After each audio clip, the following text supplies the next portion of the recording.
Last हो, नहीं बना, वो भी नीचे कर दो, फिर बनेगा सही।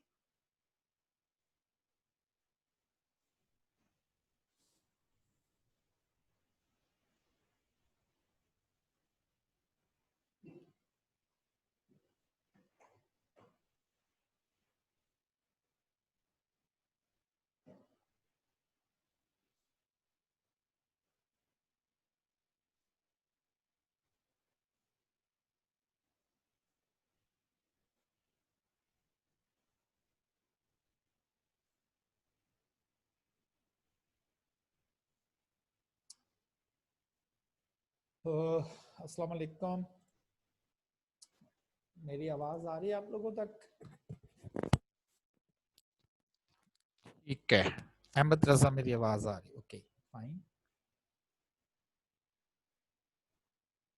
और सबसे पहले तो जो हमने लास्ट दो दिनों में समझ लें ऑलमोस्ट एक ही तरह का काम कर रहे हैं, क्या कि हम कॉमन सॉल्यूशन स्पेस बना रहे हैं। ओके, क्या करना जी, इसका आपने बना तो लिया, आज इसको आंसर भी करूंगा कि क्या कौन सा ऐसा आर्टिकल हमने पढ़ना था जिसमें हमें ये कॉमन सॉल्यूशन स्पेस बनाना कंसर्न था। अभी थोड़ा सा और चल जाता, आगे इसको फॉरवर्ड करते हैं एंड देन फिर हम कॉमन सॉल्यूशन स्पेस जो है उसके यूज समझने पड़ेंगे कि वाकई उसके क्या क्या उसका पर्टिकुलरली उसका यूज क्या आ रहा है।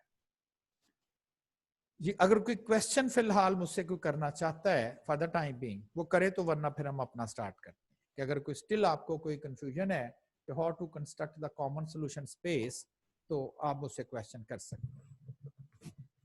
मेरा ख्याल है कि आपको प्रैक्टिस होगी एग्जाम में क्वेश्चन भी आ जाता है, वो इनइक्वालिटीज दे देता है और क्या देता है जी, कॉमन सॉल्यूशन स्पेस जो है इसकी फाइंड करें। लेकिन जब आप बात करते हैं ना कॉमन सॉल्यूशन, तो कॉमन सॉल्यूशन जो है वो बेशुमार पॉइंट्स हैं इसमें, ये सारे सॉल्यूशन है, तो जो सॉल्यूशंस हैं वो तो इनफिनिट होते, इसलिए तो इसका नाम हमने स्पेस का है। अच्छा, दो वर्ड में और आपको क्लियर कर दूं, इसे हम कहते हैं बाउंडेड कॉमन सॉल्यूशन। बाउंड्री लगी हुई है, बंद है, ये इस साइड से क्लोज्ड है, ये इस साइड से बंद है, ये इस साइड से बंद है, ये साइड, तो इसे हम कहते हैं बाउंडेड कॉमन सॉल्यूशन। अब फिर कोई और भी होगा तो शायद और भी होंगे। अगर आप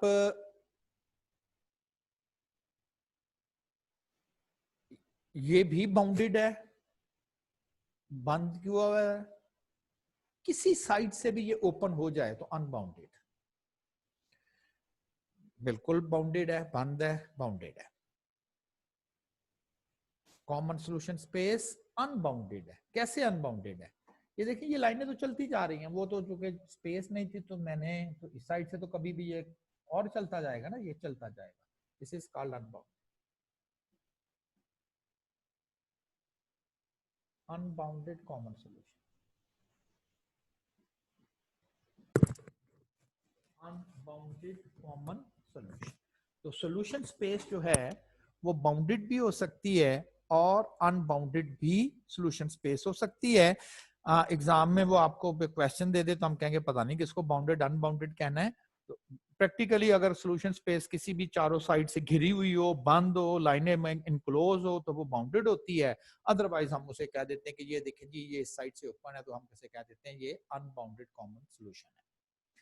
अच्छा, ये भी अनबाउंडेड है, वो इसलिए अनबाउंडेड है कि ये लाइन तो चलती जा रही है, मैंने तो बस इसको फॉर द टाइम बीइंग जो है इसको लिखा हुआ है, लेकिन ये तो लाइन तो चलती जा रही है, लाइन तो नहीं रुक रही, लाइन तो ये इस तरह से चलती जा रही है, इधर भी ये चलती जा रही है, तो सॉल्यूशन स्पेस इधर भी एक्सटेंड होता जाएगा, इधर भी एक्सटेंड होता जाएगा, तो ये अनबाउंडेड कॉमन सॉल्यूशन स्पेस कहलाएगा। अच्छा, एक और एग्जांपल, फिर अपने हम प्रैक्टिकल प्रॉब्लम्स पे जाएंगे। ये भी हमने कर लिया था और ये भी बाउंडेड ही होगी। फर्ज करें ये आपको प्रॉब्लम एग्जाम में आता है और एग्जामिनर कहता है कि आप इसका कॉमन सॉल्यूशन स्पेस फाइंड करें। अगेन दोनों के कोएफिशिएंट 1 1 है, तो फिर 1 1 पर एक लाइन लग जाएगी, फौरन हम अपना टाइम सेव करेंगे।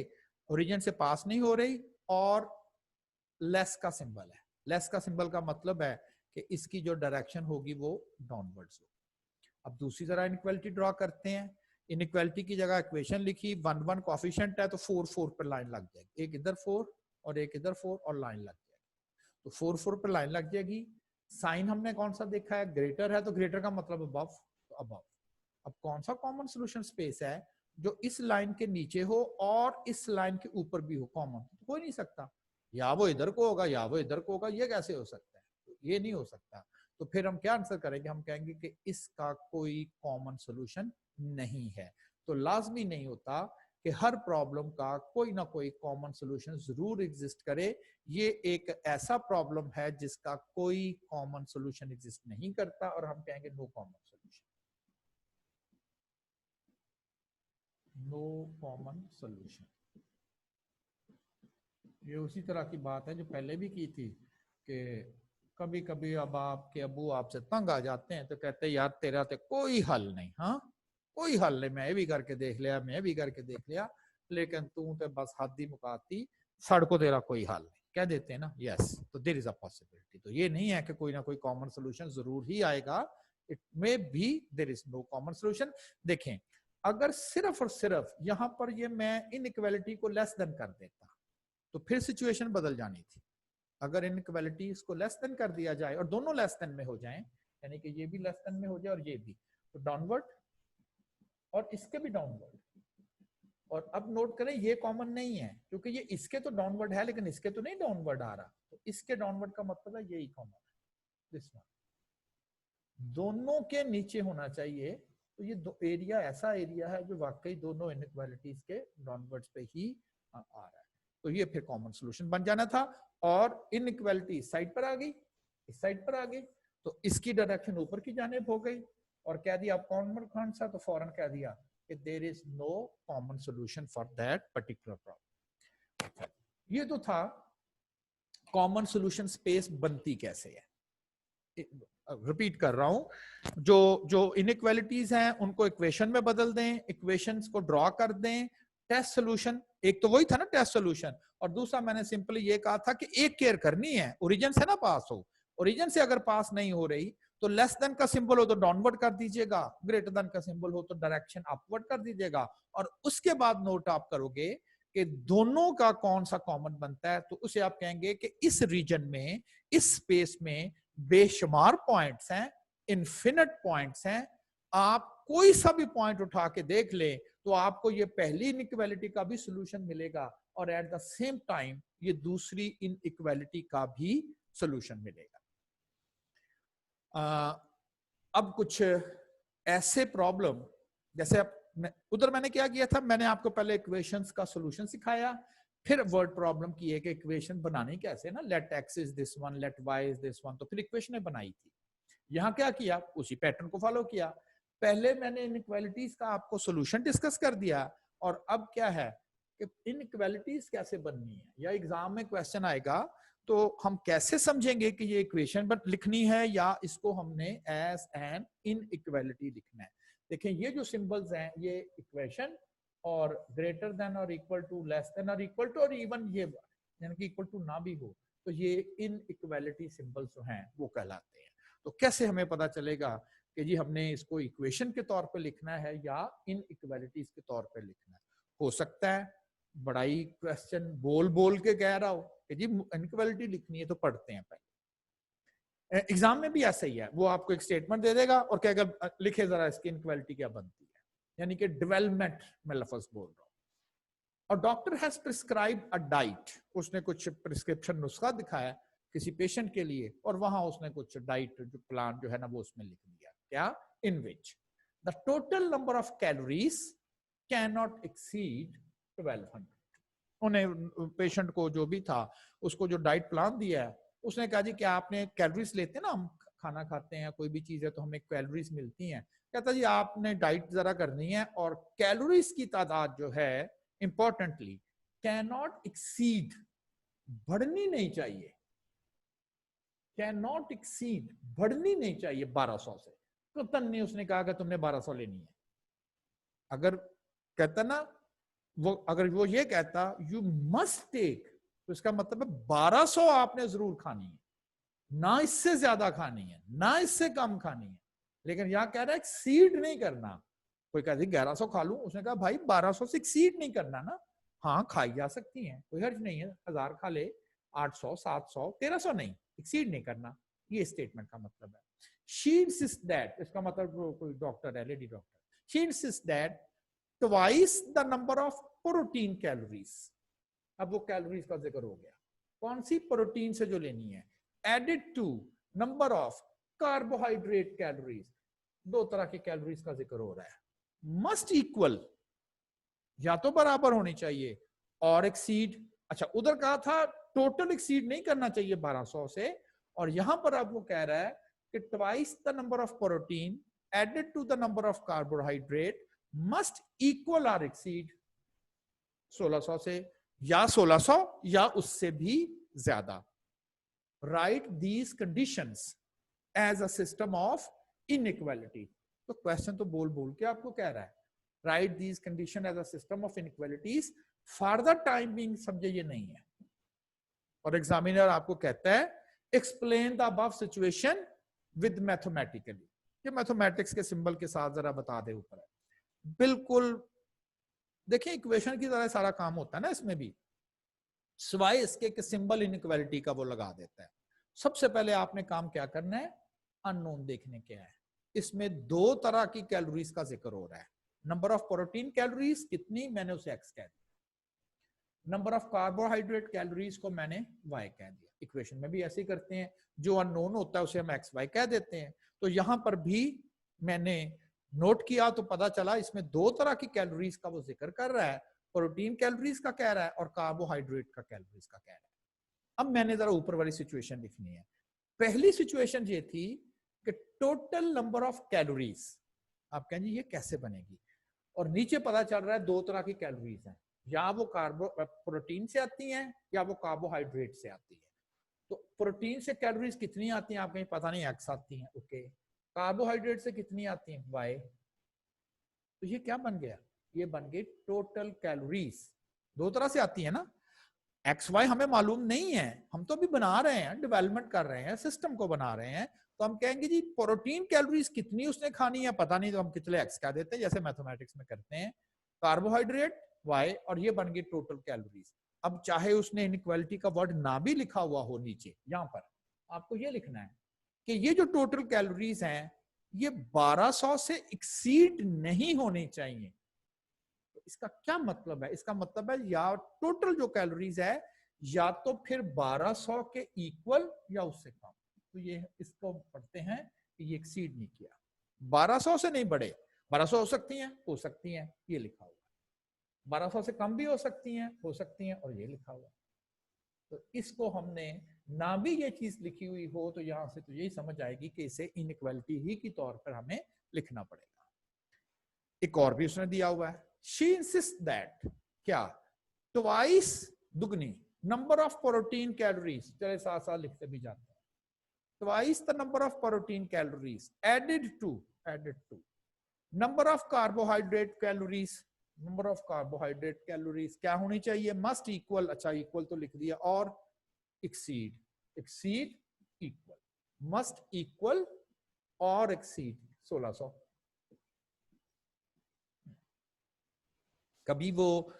कभी वो दोनों पूछता है, हो सकता है कभी कहे one of the inequality is, और क्या करे नीचे वो ऐसे करके लिख दे। गलत हो गया, ये तो नहीं उसने कहा था 1200 से कम होनी चाहिए, वो तो उसने टोटल का जिक्र किया हुआ था, और एक में वो ऐसे लिख they must equal or exceed 1600। ये तो बात ठीक है, लेकिन इसका तो नहीं कहा था उसने ना, और किसी जगह वो उसको ऐसे करके लिख दे।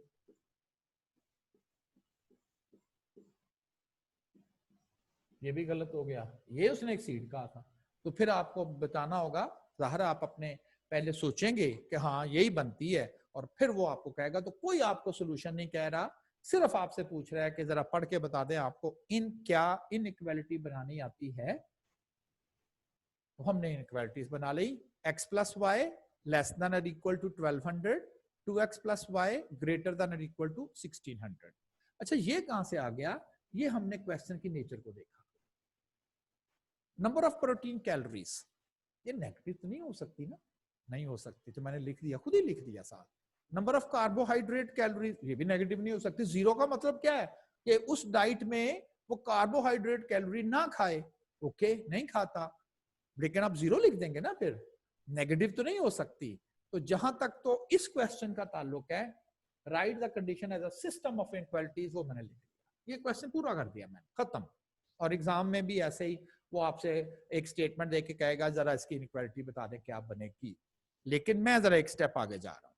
मैं इसका ना, अगर मैं आपको कहूं अच्छा अब इसका हल भी बताओ ना, कितनी वो पेशेंट खाए, हाँ जी, हाँ ये तो बताना है कि वो पेशेंट प्रोटीन कैलोरीज कितनी खाए, कार्बोहाइड्रेट कैलोरीज कितनी खाए, कि डॉक्टर की कही हुई दोनों बातें पूरी हो, दोनों, एक नहीं। इसी को कहते हैं कॉमन सोल्यूशन। पहली बात भी डॉक्टर की हो, टोटल भी 1200 से नहीं बढ़ना चाहिए, और दूसरी बात भी सही हो कि जो प्रोटीन है उसको डबल करके कार्बोहाइड्रेट में जमा कर दिया जाए, वो 1600 से भी बढ़नी, 1600 या उससे ज्यादा भी होनी चाहिए, टोटल 1200 से कम भी होनी चाहिए। ये कंफ्यूजन में पड़ गए हम। देखेंगे इसके तो बहुत सारे हाल है, फिक्र क्यों करते हैं, सिंपल कॉमन सोल्यूशन हमें फाइंड करना आता है। अब चूंकि हमें आता है तो वो मैं बार बार आपको वो एक्सरसाइज नहीं बता रहा कि for x put y 0, for y put x 0, मुझे पता है ये 1 कोफिशिएंट है, तो फौरन आप लोग जो है ये रख के 1200 पे, और चूंकि ये लेस देन है तो डाउनवर्ड, लेस देन है डाउनवर्ड, दूसरी लाइन ड्रॉ की अपवर्ड, अपवर्ड, और ये जो मैंने शेड किया हुआ है, तो ये आ जाएगा कॉमन सोल्यूशन। अब इसका क्या मतलब है, x है प्रोटीन कैलोरीज, y है कार्बोहाइड्रेट कैलोरीज। ग्राफ की मदद से आप बता दें, ग्राफ की मदद से बता दें कि भाई आप ऐसा करो 800 प्रोटीन कैलोरी ले लो, 800, क्योंकि वो ग्राफ का हिस्सा है ना 800 प्रोटीन कैलोरी ले लो, और क्या था जी कार्बोहाइड्रेट कितनी लो, रहने दो, छोड़ो परा। तो क्या मेरी दोनों कंडीशन पूरी होंगी, फिक्र ना करो जरूर पूरी होगी, चेक करके देखें हो गई। 800 प्लस 0, देखिए 1200 से ज्यादा तो नहीं है, नहीं है, इसका मतलब ये तो ठीक हो गया। अच्छा अब क्या करना है, 2 इंटू 800 प्लस 0, क्या जी इस यही नंबर 1600 या उससे ज्यादा होता है, बिल्कुल होता है, ये बराबर हो गया ना, हो गया, इसका मतलब ये तो बिल्कुल ठीक है, बिल्कुल ठीक है। अच्छा अगर आप ये पॉइंट ले लें, ये तकरीबन 900 और 0 होगा, ये भी पूरा हो जाएगा, तो वेरी गुड। ये पॉइंट भी ले लें, इसमें फर्ज करें ये कोई 750 होगा, और ये वाई, इस रीजन में से, इस पूरे रीजन में से कोई सा भी आप पॉइंट उठा के देख लें एज अ सॉल्यूशन, वो इन दोनों इनइक्वालिटी का सॉल्यूशन होगा। इसीलिए तो उसे, इसीलिए हम इसको क्या कहते हैं, कॉमन सॉल्यूशन स्पेस कहते हैं। और हम कहते हैं अगर आपने कोई डाइट किसी के लिए बनानी है, फिक्र ना करें, इतने कार्बोहाइड्रेट डाल दें, इतनी प्रोटीन डाल दें, या इतने कार्बोहाइड्रेट, जो भी इसका आंसर आता है वो डाल दें, इतनी प्रोटीन डाल दें, इतने कार्बोहाइड्रेट डाल दें, इतनी प्रोटीन, तो जो भी इसकी वैल्यू आती है एक्स वाई की, एक्स का मतलब होगा प्रोटीन कैलोरी, वाई का मतलब कार्बोहाइड्रेट कैलोरी, हम कहेंगे डॉक्टर साहब की कही हुई दोनों के दोनों बातें जरूर ठीक ही होंगी, आप ऐसा कर लें, ठीक है ना। तो एक काम ये करना है। अच्छा दूसरा, अगर मैं आपको कहूं कि ये बाउंडेड है, तो ये बाउंडेड है क्योंकि इसको चारों तरफ से घेरा हुआ है लाइनों ने, यानी कि इनइक्वालिटीज ने, तो ये बाउंडेड है। अच्छा इस बाउंडेड में ये जो पॉइंट्स हैं, ये वाला एक ये है, एक ये है, और एक ये है, इसको हम कॉर्नर पॉइंट्स बोलते हैं। कॉर्नर पॉइंट्स किसके, सॉल्यूशन स्पेस के। अच्छा इस सॉल्यूशन स्पेस को हम फिजिबल सॉल्यूशन स्पेस भी कहते हैं। ऐसी सॉल्यूशन स्पेस जिसमें सारी की सारी इनइक्वालिटीज का सॉल्यूशन हो, यानी कि कॉमन सॉल्यूशन स्पेस को हम फिजिबल सॉल्यूशन स्पेस भी कॉल करते हैं। और उसके कुछ नुकरे भी होंगे, एक्सट्रीम पॉइंट्स भी होंगे, उनको हम उस फिजिबल सॉल्यूशन स्पेस का कॉर्नर पॉइंट्स डिक्लेयर कर देते हैं। क्या जरूरत है मुझे कहीं इस्तेमाल करने हैं। राइट साइड पे देखें, मैंने इनके कॉर्नर पॉइंट्स भी लिखे हुए हैं। ये जो कॉर्नर पॉइंट्स है, ये है 800, ये देखें, ये जो कॉर्नर पॉइंट है ये है 1200, ये भी लिखा हुआ है। और ये जो कॉर्नर पॉइंट है, अब नोट करें ये कैसे बना है। ये दो लाइनें जब ड्रॉ की थी,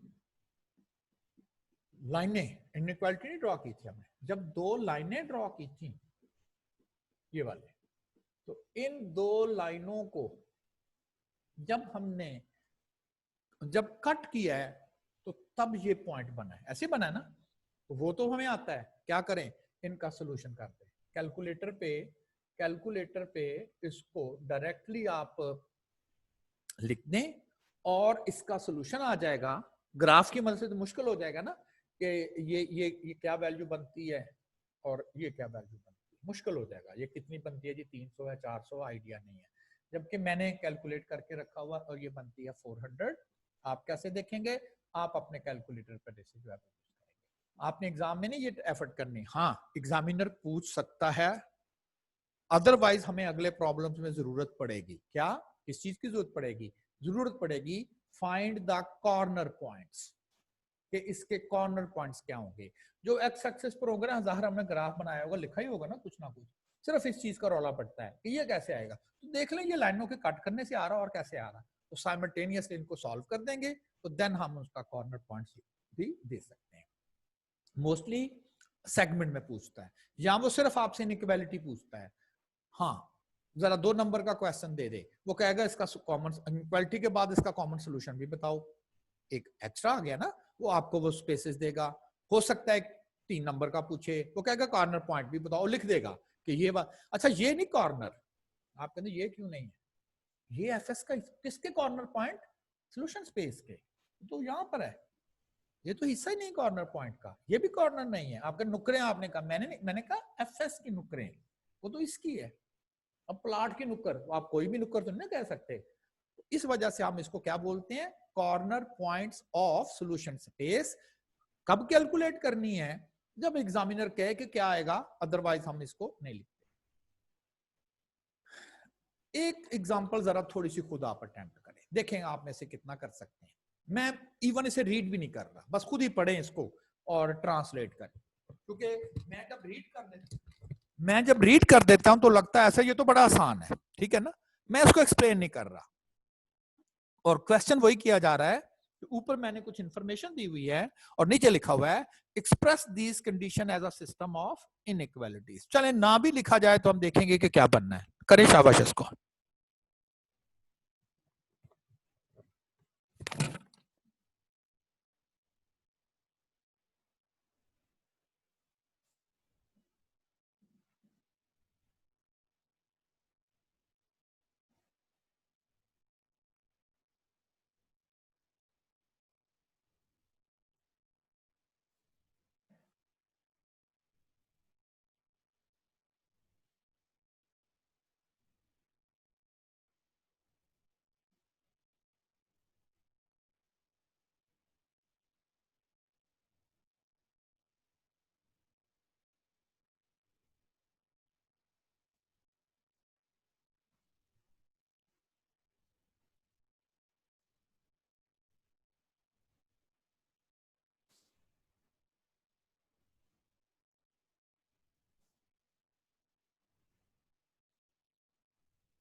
जी अब्दुल रहमान।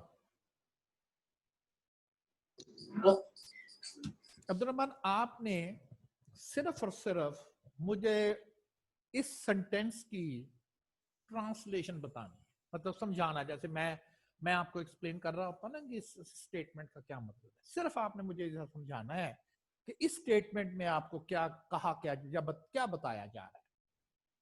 शाबाश जी अब्दुल रहमान।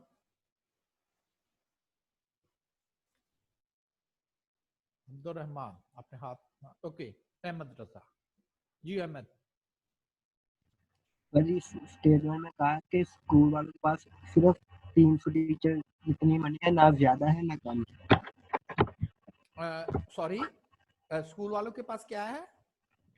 उनके 300 टीचरों को हायर करने के पैसे हैं, ना अच्छा, उससे ज्यादा है ना 300 कम है। 300 टीचर से वो कम हायर नहीं कर सकते?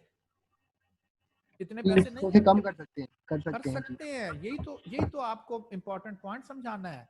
ये मत कहिएगा कि वो उतने पैसे हैं कि वो 300 टीचर से ज्यादा नहीं हायर कर सकते और कम भी नहीं कर सकते। भाई क्यों नहीं कर सकते? 100 टीचर के पैसे नहीं है। वो कहता जी ये देखिए ना, आपके पास 300 रुपया है, आपके फादर ने आपको 300 रुपया दिया है, जाओ जाके अपने लिए मार्केट से कोई चीज खरीद लो या जो भी है। आप कहो यार चलो मार्केट चलते हैं, 300 रुपया मेरे अब्बू ने दिया खर्च करने के लिए। तो वो कहेगा कितने की चीज लेनी है? तो आप कितने की शर्ट लेनी है? तो हम कहें वो शर्ट लेनी है जो 300 रुपए की आए।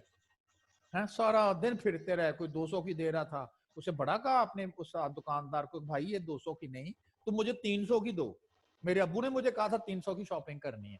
एक्चुअली मतलब ये है, अगर मैं आपसे पूछूं कि आपके पास शॉपिंग के लिए कितने पैसे अवेलेबल है, तो आप मुझे कहोगे ना मेरे पास 300 है, इसका मतलब कि इससे कम कम। वैसे भी एटमोस्ट का मतलब भी ये होता है कि ज्यादा से ज्यादा 300। ठीक हो गया, तो ये समझ आ गई कि स्कूल वालों के पास इतने पैसे हैं कि वो ज्यादा से ज्यादा 300 टीचर हायर कर सकते हैं। 290 कर लें, 100 कर लें, 50 कर लें, तो इतने पैसे हैं तो बिल्कुल है, इसमें क्या है। ठीक है जी। अब मैं जरा अब्दुल रहमान से आंसर ले लूं, एक रिस्पांस। जी अब्दुल रहमान, अब जो दूसरी इंफॉर्मेशन है उसके मुताबिक क्या, दूसरी इंफॉर्मेशन क्या है, मैं जरा थोड़ा सा इसको क्लियर कर दूं। अस्सलाम वालेकुम। वालेकुम अस्सलाम। जी बेटा, ये इंफॉर्मेशन क्या है यहाँ तक? सर वो कह रहे हैं कि 1/3% जो है वो एमएससी को नहीं, हायर कर सकते हैं टीचर्स को, 1/3% और नहीं कहना, बाकी परसेंटेज नहीं लगा हुआ। 2/3 अगर वो बीएससी के टीचर्स को हायर करेंगे। अच्छा अच्छा, इसको जब आप, चूंकि वैसे तो ये 1/3 लिखा हुआ है, इससे मतलब क्या होता है? 1/3 3 में से एक हिस्सा, ऐसे ही है ना? जी 3 जी में से जी। एक। इसका मतलब ये होता है कि अगर आप टीचर उन्होंने एमएससी रखने हैं या उनकी डिग्री बीएससी होनी चाहिए, वो कहता है कि जी एमएससी कितने होने चाहिए उस पूरे हायरिंग में। वो कहता है अगर आपने टोटल 3 टीचर रखने हैं, टोटल 3, इनमें से एक एमएससी जरूर होना चाहिए। तो वो कह जी अगर हमने 6 रख लिए तो फिर 2 होने चाहिए, अगर 9 रख लिए तो 3 होने चाहिए। ये एक्चुअली उसने बताने की कोशिश की है। और अब हमने इसको इनइक्वालिटीज की फॉर्म में लिखना है, क्योंकि इसके अलावा और कोई इंफॉर्मेशन नहीं, सिर्फ 2 ही बनती हैं। तो देन पिछली एग्जांपल में अगर कैलोरीज का जिक्र था और मिक्स करनी थी, इस एग्जांपल में टीचर्स का जिक्र है और उनकी डिग्री है। तो कार्बोहाइड्रेट या प्रोटीन की बजाय टीचर्स की डिग्री जो है वो रेफरेंस रख रही है। तो हम इसमें लिखेंगे X is the teachers having MSc degree and Y is the teachers having the BSc degree. अब पहली कंडीशन ये है only enough money to hire at most 300 teachers. तो टीचर कौन से, X के Y? तो दोनों टीचर्स कह रहा है ना, उसमें स्पेसिफाई तो नहीं कर रहा कि एमएससी वाले या बीएससी वाले। तो टीचर्स की तादाद ज्यादा से ज्यादा 300, तो फिर 300 या 300 से कम, ये पहली कंडीशन।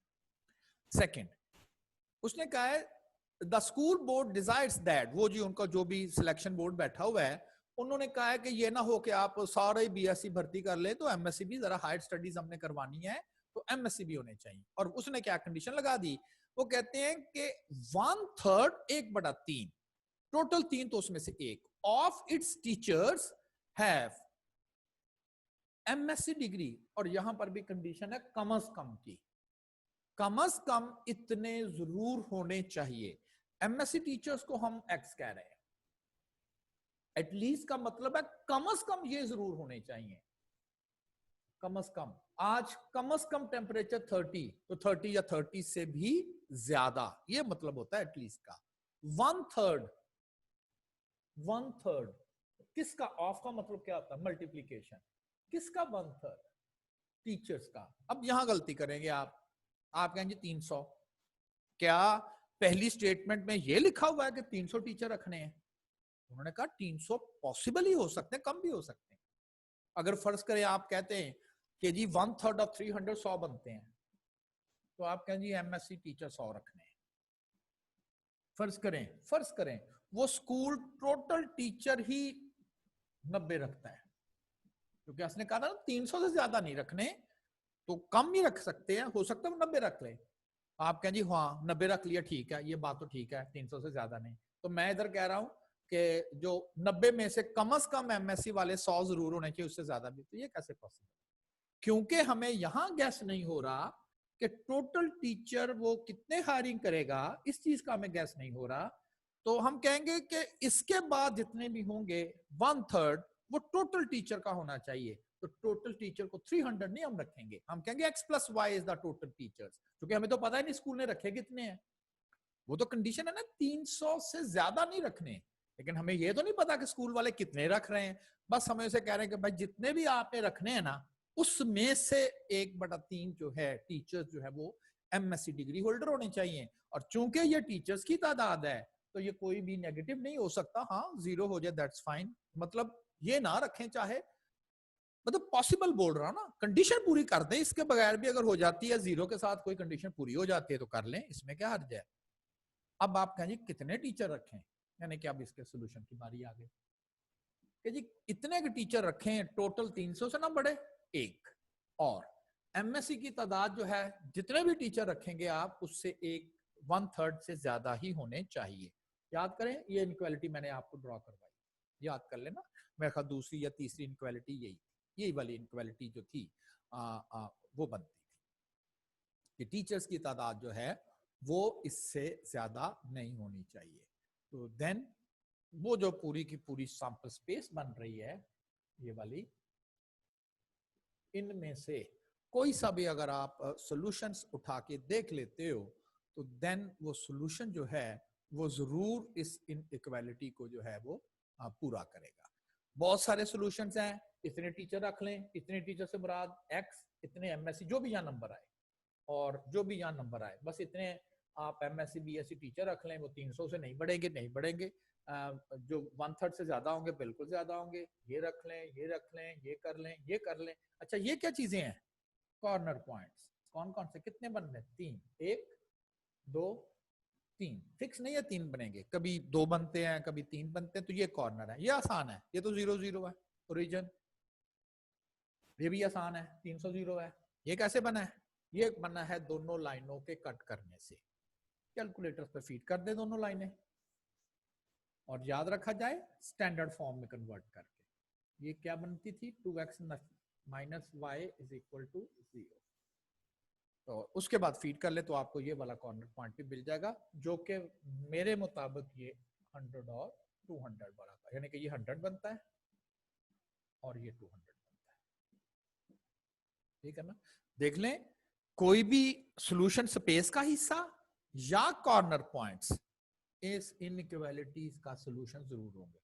आप 100 200 को ऊपर रख के देखें जरा क्या बनता है, 100 + 200, ये जी 300 तक हो सकता है, उससे ज्यादा नहीं होने चाहिए, नहीं है, बल्कि 300 पूरा ही है, ठीक हो गया ये तो।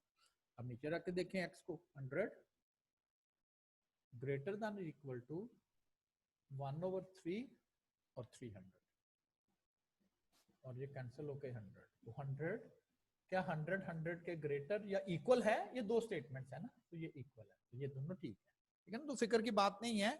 सॉल्यूशन स्पेस का इनसाइड से कोई हिस्सा या कॉर्नर पॉइंट, ये सारे वो पॉइंट्स हैं या वो सारे वो सॉल्यूशंस हैं, वो अगर आप उसको इन इक्वालिटीज में रखते हो तो वो उसका सॉल्यूशन आ जाएगा।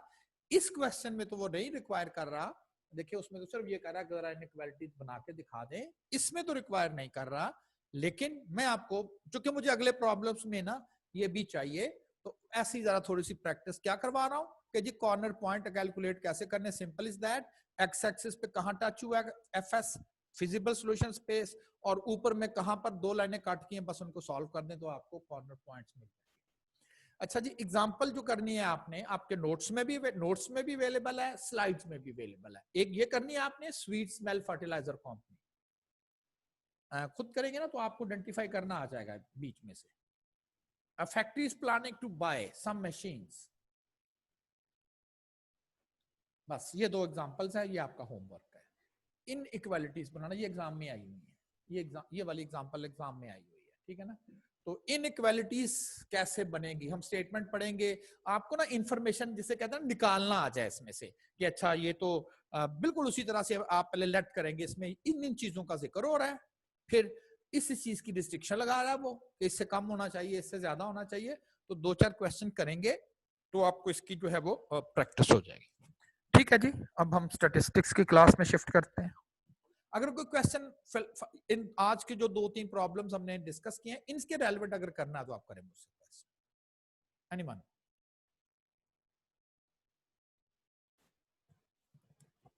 जी मुबीन, मुबीन ताहिर, मुबीन शायद आप वैसे ही आपका हैंड रेज हो गया है, आप क्वेश्चन नहीं करना चाहते, ओके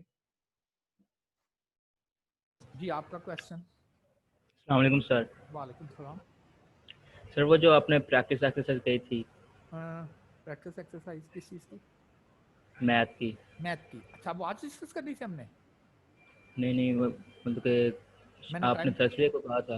हाँ मैं भूल गया, अच्छा ऐसा करते हैं, क्योंकि मैं कल तो आपकी क्लास नहीं ना है? नहीं कल नहीं। चलो, आपके पास क्योंकि 2 दिन है, सॉरी भाई, बिल्कुल अगर आप मुझे पहले याद कराते तो मैंने आपसे ऐसा करते हैं, अभी से आपको बता देते हैं कि मंडे को, ऑन मंडे आप मुझसे अपनी प्रैक्टिस एक्सरसाइज डिस्कस करेंगे मंडे। ट्यूसडे की ब्रेक करेंगे अपनी प्रिपरेशन के लिए, और वेंसडे को आपका टेस्ट होगा। कब होगा वो मैं आपको टाइमिंग बता दूंगा, वो मैं बता दूंगा। तो मैथ का आपका पहला जो टेस्ट होगा शुड बी ऑन वेडनेसडे, ठीक है।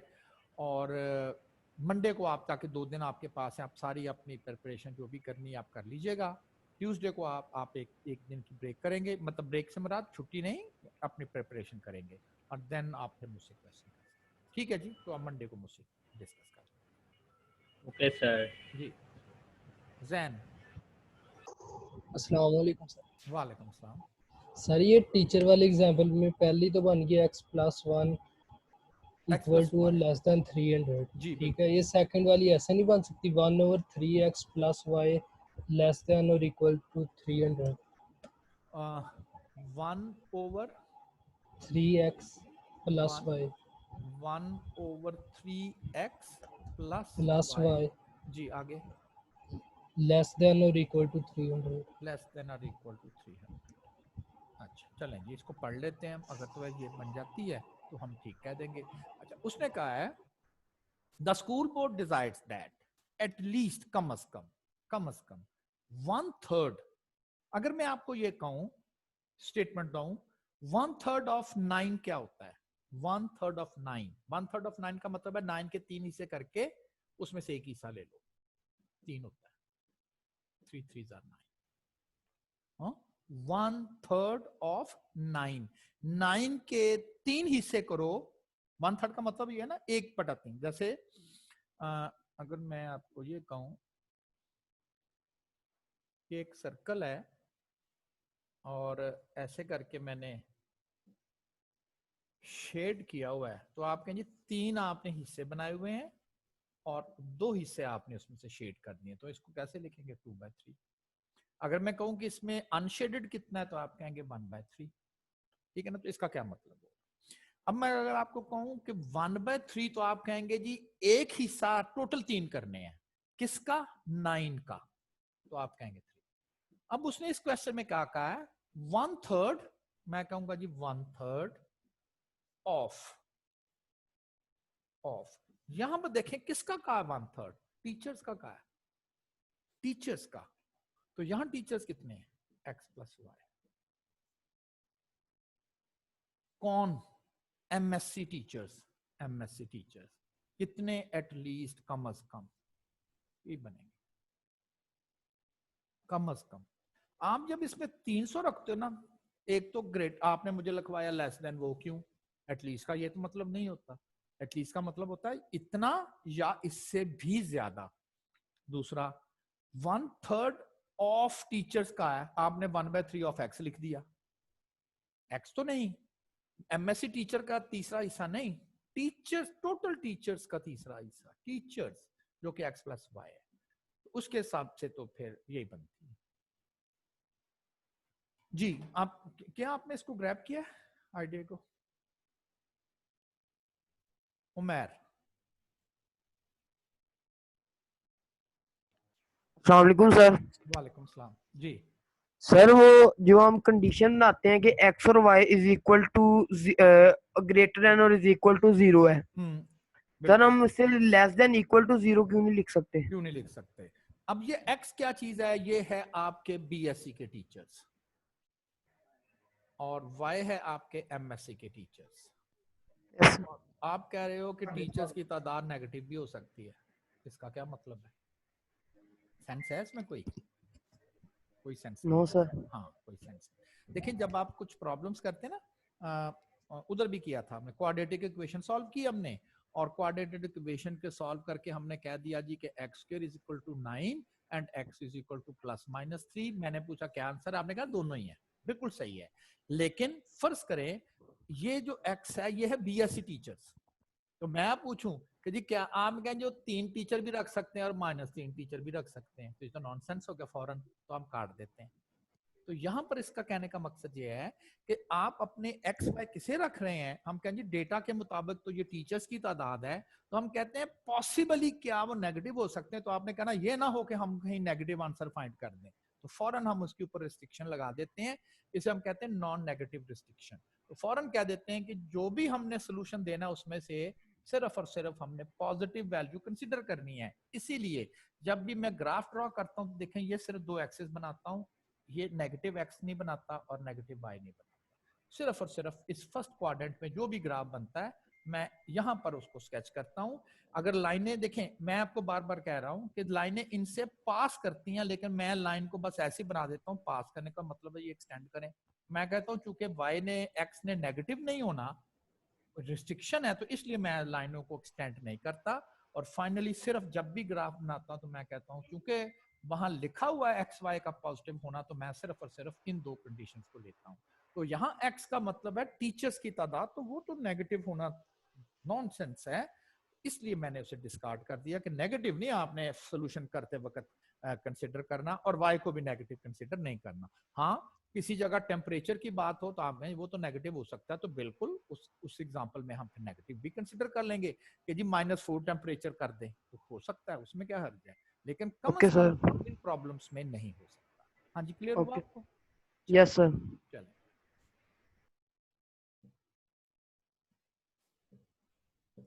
जी आपका क्वेश्चन।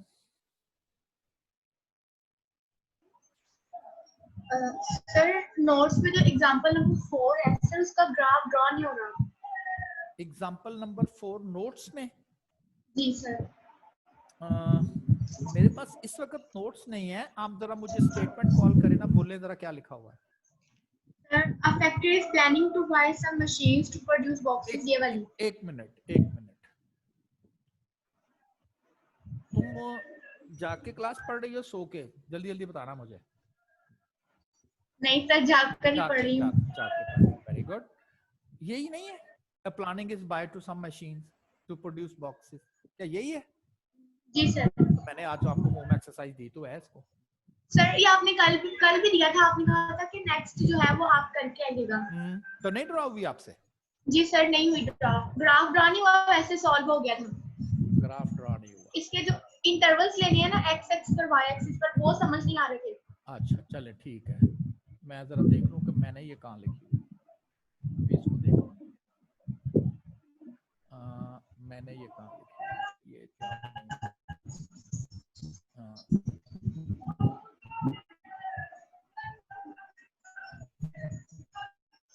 ओ ये गाने कौन गा रहा है?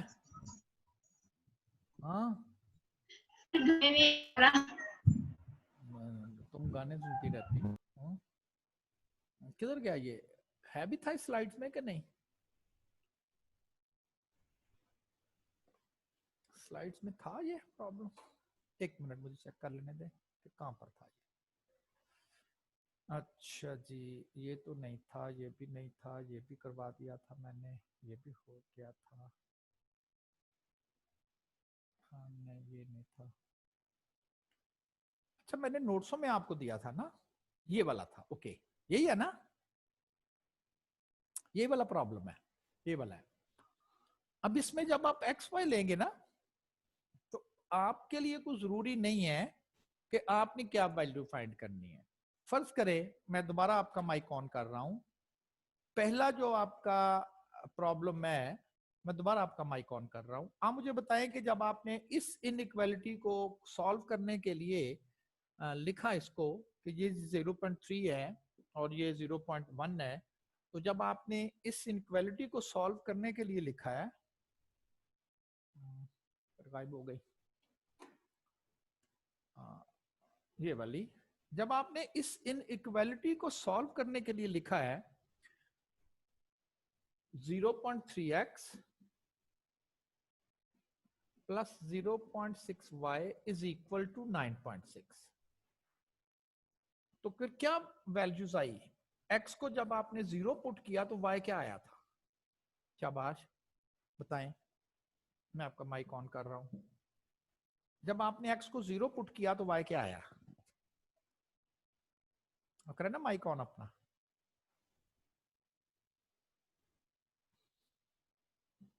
करें शाबाश। नहीं वो मैं ख्याल चलें जी, वो मुझे रिस्पॉन्ड नहीं कर रही।